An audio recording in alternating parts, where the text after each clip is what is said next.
কোনটা আসে নাই?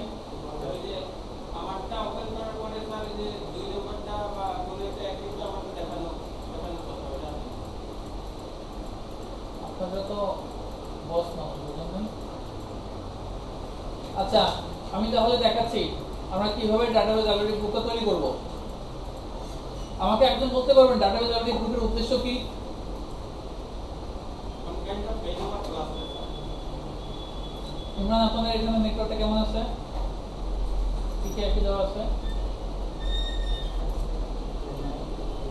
এটা আমাদের একটা অ্যাক্টিভ ডিরেক্টরি তাই তো, আর একটা হচ্ছে দুইটা আমাদের এক্সচেঞ্জ সার্ভার। এরকম হয় কেন?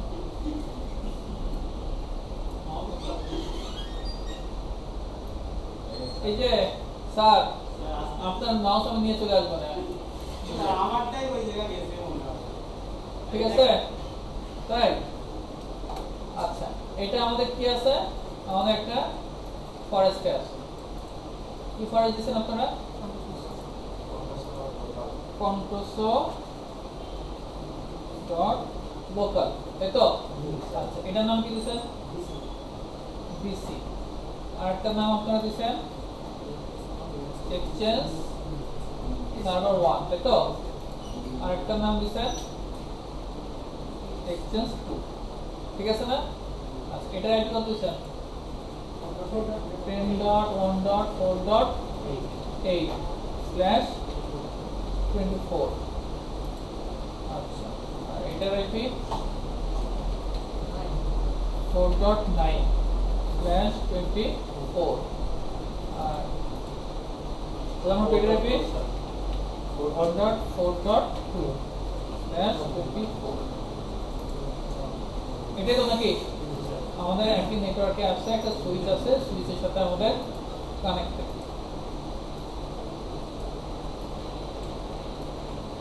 দ্যাটস ইট তাই তো? তো এটা আমার ডিসি, এটাকে আমার মেম্বার সার্ভার ছিল আগে তাই তো? এটাকে আমরা আগে ডোমেনে ঢুকাই নিছি। আমি আছি কোনটাতে? 4.9, তার মানে এটাতে আছি আমি। 4.9 এ আছি। 4.9 এ যদি যাই আমার এক্সচেঞ্জ কন্ট্রোল.লোকাল আমার ডোমেনে ঢুকানো আছে। আচ্ছা এখন আমার ডিসিটা কই? ডিসি হচ্ছে কত? 8 তাই না? অ্যাডমিনিস্ট্রেটর আছে লগইন করা। এটা হচ্ছে আমার ডিসি। ডিসি কন্ট্রোল.লোকাল আইপি হচ্ছে 10.1.4.8।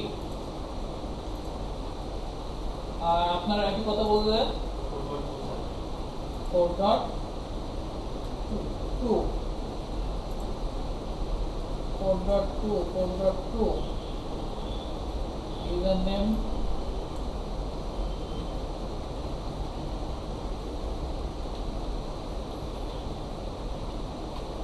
control.local, ঠিক আছে না? কানেক্ট পাসওয়ার্ড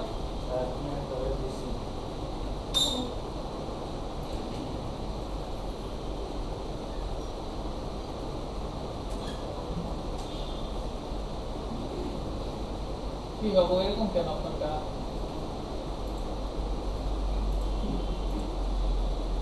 আচ্ছা এখানে আমাদের লোকাল সার্ভারে যাই। আমরা বলে পোস্ট করে দিই না? x2 কন্ট্রোল.লোকাল আইপি আছে আমাদের, সময় লাগবে 10.1.4.2। আমার সব ডোমেনে ঢুকানো আছে। এখন আমরা যেটা করব বাই ডিফল্ট এটা একটা ডাটাবেস তৈরি হয়। এটা ডাটাবেসটা যেটা হয় আপনারা রিনেম করে রাখছেন তাই তো?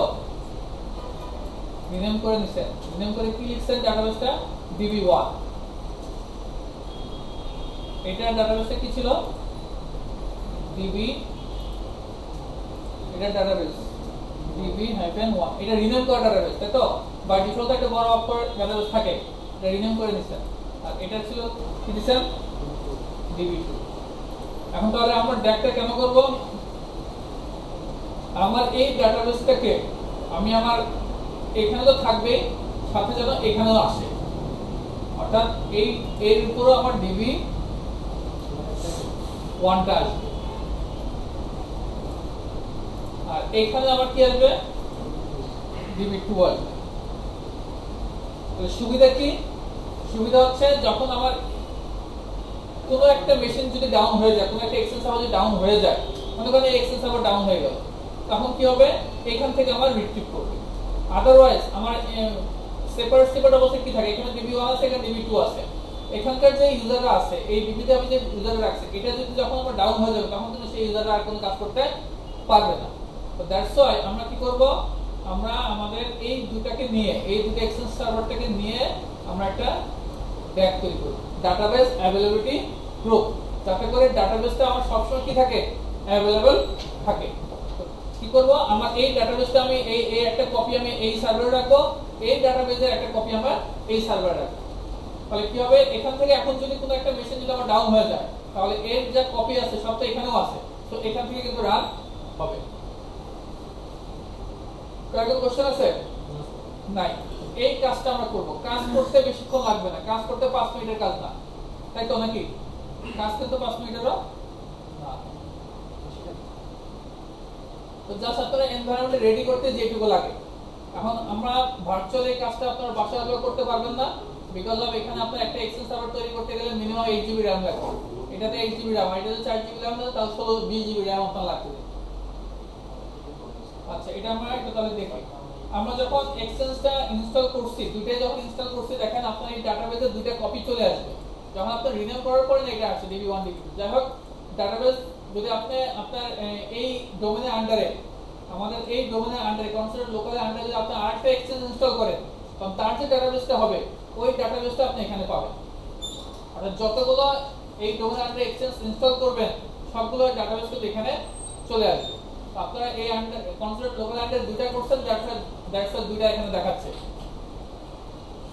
আচ্ছা, এখন আমরা তাহলে কি করব, প্রথমে যাব কোথায়, ডাটাবেস অ্যানালিটিক গ্রুপসে, এখানে গেলাম প্লাস। আচ্ছা, সবার আগে যেটা করতে হবে বলেন, সবার আগে কি করতে হবে, আমার ডিসি তে যেতে হবে। ডিসি হচ্ছে 4.8। এই ডিসি তে যে আমি টুলসে যাব, ইউজার্স এন্ড কম্পিউটারস, এখানে বিল্ট ইন, এখানে অ্যাডমিনিস্ট্রেটর এর গ্রুপ আছে, তাই না? এই গ্রুপে মেম্বারে আমরা দেখাবো হচ্ছে কোনটা, এই যে এক্সচেঞ্জ ট্রাস্টেড সাবসিডি, এটা বাই ডিফল্ট আপনার থাকবে না, বাই ডিফল্ট থাকবে না। আপনি অ্যাড করে নিয়ে এক্সচেঞ্জ ট্রাস্টেড সাবসিস্টেম, এটাকে আমরা এই গ্রুপে, এই অ্যাডমিনিস্ট্রেটর গ্রুপের মধ্যে নিয়ে আসবো। কেন নিয়ে আসবো, নিয়ে আসলে কি হবে, নিয়ে আসতে হবে অ্যাডমিন, এটাকে অ্যাডমিনিস্ট্রেটরস গ্রুপ, কিন্তু এই অ্যাডমিনিস্ট্রেটর গ্রুপসের ভিতরে এটা নিয়ে আসেন, তার মানে কি অ্যাডমিনিস্ট্রেটর গ্রুপসের ভিতরে যত ইউজার থাকবে সবাই এর আন্ডারে চলে যাবে। তো ওকে, এটা আসলো অ্যাপ্লাই, ওকে, এটা হচ্ছে ফার্স্ট কাজ। এটা এক নম্বর কাজ এটা করলেন। আরেকটা কাজ করতে হবে, সেটা কি, আমাদের এখানে একটা উইটনেস সার্ভার রাখবে। তো উইটনেস সার্ভারের জন্য আমরা কি করব, আমার ডিসি তে সি ড্রাইভে যে আমরা একটা ফোল্ডার ক্রিয়েট করব, উইটনেস নামে একটা ফোল্ডার ক্রিয়েট করা আছে। আমি এটা ডিলিট করি, সমস্যা নেই। যে কোনো নামে একটা ফোল্ডার শেয়ার দিতে পারে, উইটনেস ফোল্ডার। যেমন এটাকে আপনারা কি করব, শেয়ার দেব।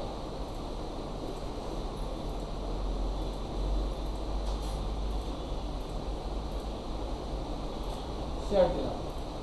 এখন এইটাকে আমি আমার ওই মেশিনগুলোতে পাচ্ছি কিনা, আমার দুই এক্সচেঞ্জ থেকে পাচ্ছি কিনা, আমি 9 থেকে টেস্ট করে দেখবেন আগে।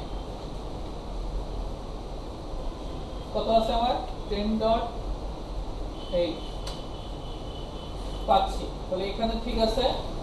আরেকটাও দেখবো, এখান থেকেও আমি চেক করব।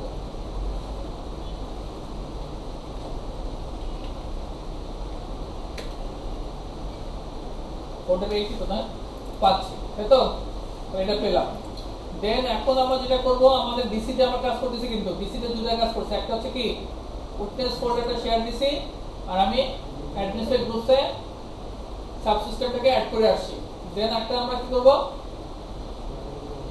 ফায়ারওয়ালটা wf.msc উইন্ডোজ ফায়ারওয়াল, এখান থেকে যে যেহেতু এটা আমাদের ল্যাব এনভায়রনমেন্টে আমাদের হার্ডওয়্যার ডিভাইস নাই, দ্যাটস ওয়াই সেটা আমরা এখান থেকে কিন্তু অফ করে দিচ্ছি, বিকজ অফ অনেক সময় প্রবলেম হয়। আর আদারওয়াইজ আপনি কি করবেন, প্রোডাকশন লেভেলে কিন্তু আর এখান থেকে করবেন না। প্রোডাকশন লেভেলে যখন আপনার এই এনভায়রনমেন্ট তৈরি হচ্ছে, তার মানে প্রোডাকশন লেভেলটা আপনার অন্য ধরনের এনভায়রনমেন্ট, ওখানে হার্ডওয়্যার ফায়ারওয়াল আপনার ইউজ করবেন সব সময়। এটা আমরা অফ করে নিলাম, ডোমেন এনভায়রনমেন্ট, ডোমেনটাই করলেই হবে, আর কিছু লাগবে না। অ্যাপ্লাই, ওকে। কয়টা কাজ করলাম এখানে? তুষার বলেন তো কয়টা কাজ করছি? কি কি?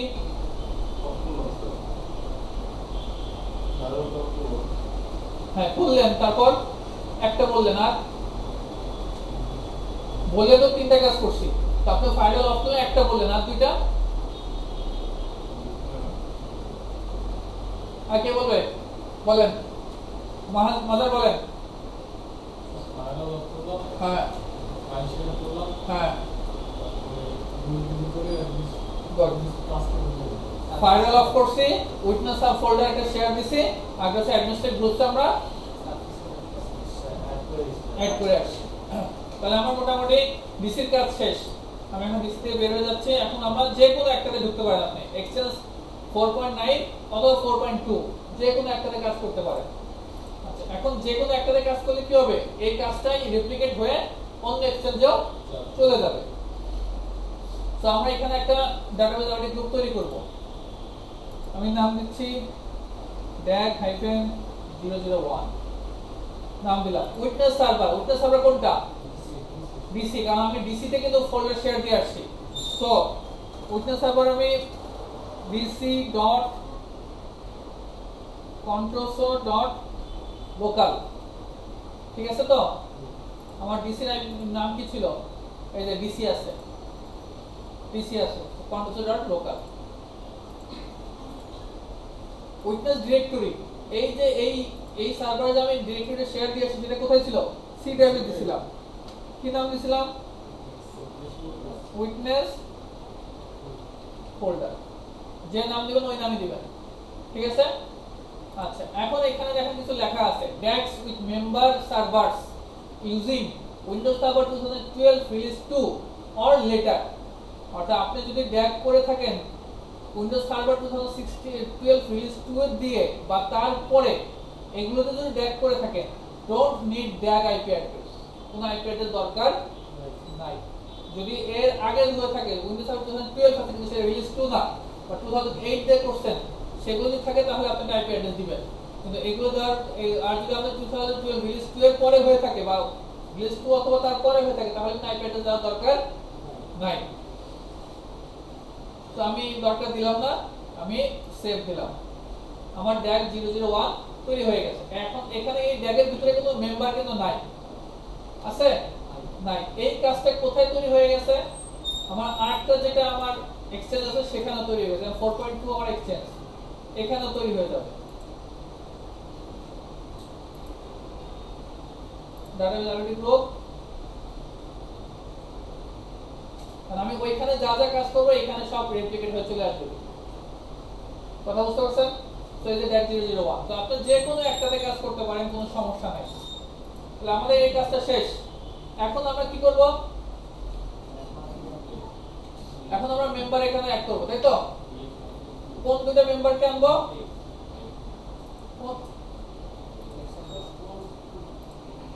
কোন দুটো মেম্বারকে আনবো? এই যে EXS1 এবং EX2 টাকে আনবো এই DAG এর ভিতরে। আমরা একটা DAG নাম দিছি, নাম কি দিলাম? এটা DAG-001, এই নামটা আমি এখানে ইউজ করছি। পুরো একটা DAG তৈরি করছি। এখন আমি EXS1 এবং EX2 টাকে আনবো। তো তাহলে কোথা থেকে আনবো? এই যে এখানে আছে দেখেন, ম্যানেজ DAG মেম্বারশিপ। তো আমি মেম্বারশিপ ম্যানেজ করব, দ্যাটস আমি এটা ক্লিক করলাম।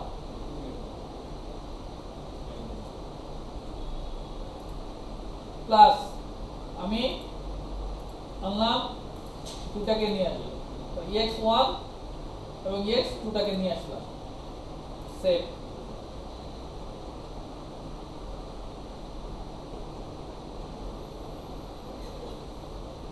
একটু সময় লাগবে।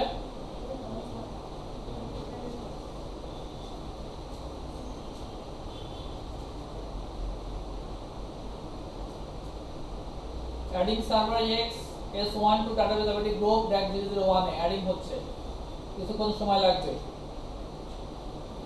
যদি আপনি এটাকে স্টপ করতে চান তাহলে স্টপ দিবেন, তাহলে ক্যান্সেল হয়ে যাবে অপারেটর।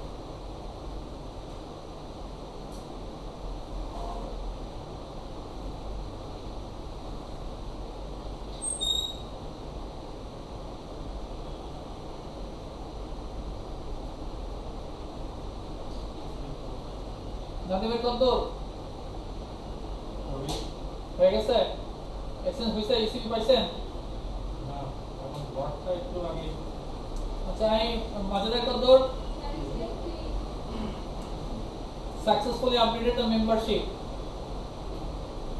এবার হচ্ছে ex2 টা হচ্ছে,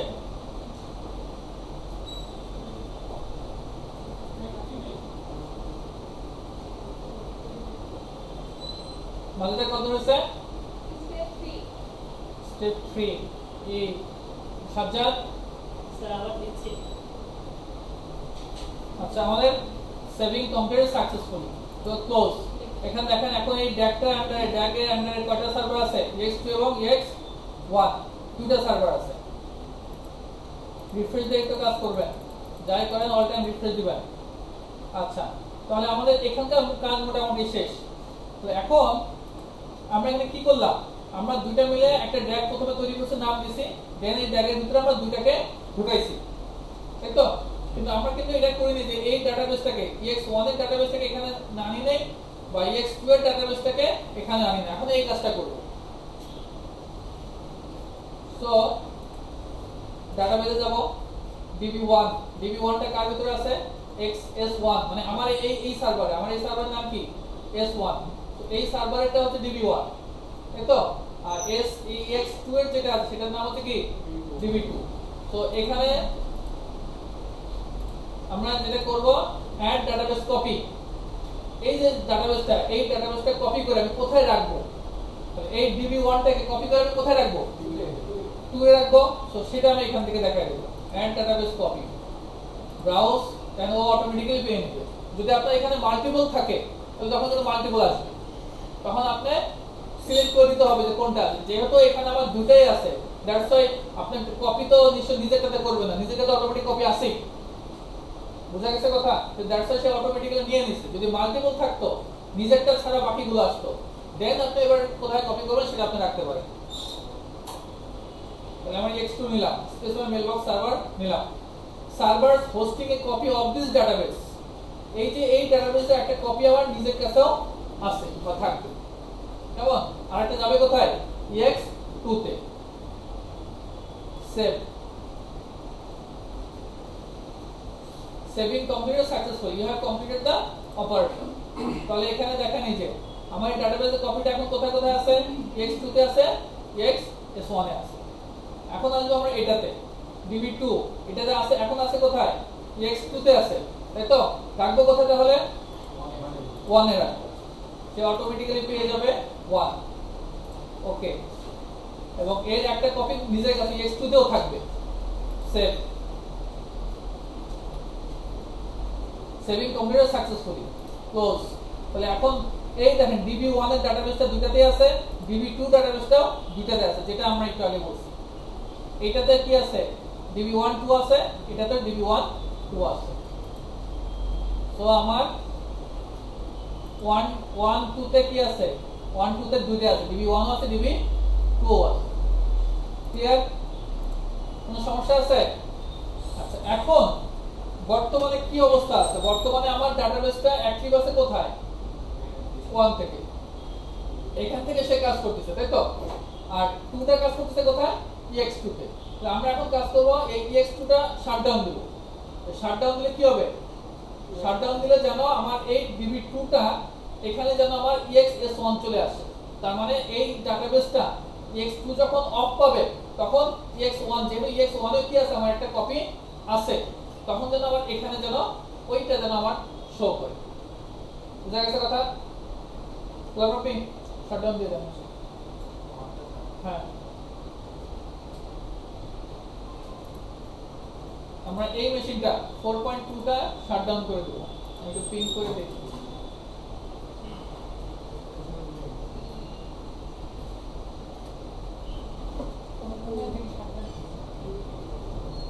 হয়ে গেছে তো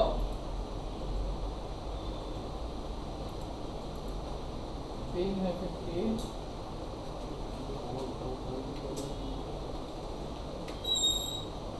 এখনো শাটডাউন হয় নাই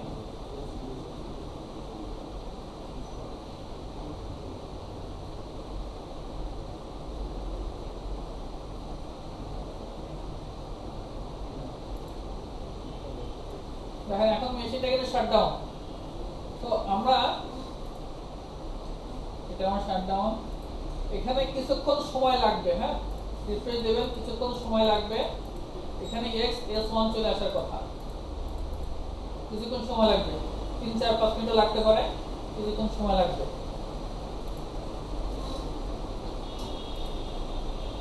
এই দেখেন আমাদের এখানে চলে আসছে হ্যাঁ বেশিক্ষণ লাগেনি 1 মিনিটও মনে লাগে না তাই না আমাদের এখানে এখন bb1 bb2 দুইটা ডাটাবেস কার কাছ থেকে দিচ্ছে সার্ভার 1 থেকে দিচ্ছে ঠিক সেম ভাবে যদি মনে করেন আমার ex2 টা রানিং থাকতো s1 টা যদি আমি রিমুভ করতাম বা শাটডাউন দিতাম তাহলে কি হতো আমার এখানে ex2 দেখাতো তাই তো আচ্ছা এখন যদি আমার ওই ex2 যে সার্ভারটা আছে ওটা যদি রান হয় তাহলে কি হবে স্টার্ট করেন তাহলে এখানে কিন্তু আগের মতো করে আবার আমাকে শো করবে আমার এখানে আবার আগের মতো দেখাবে বুঝতে পারছেন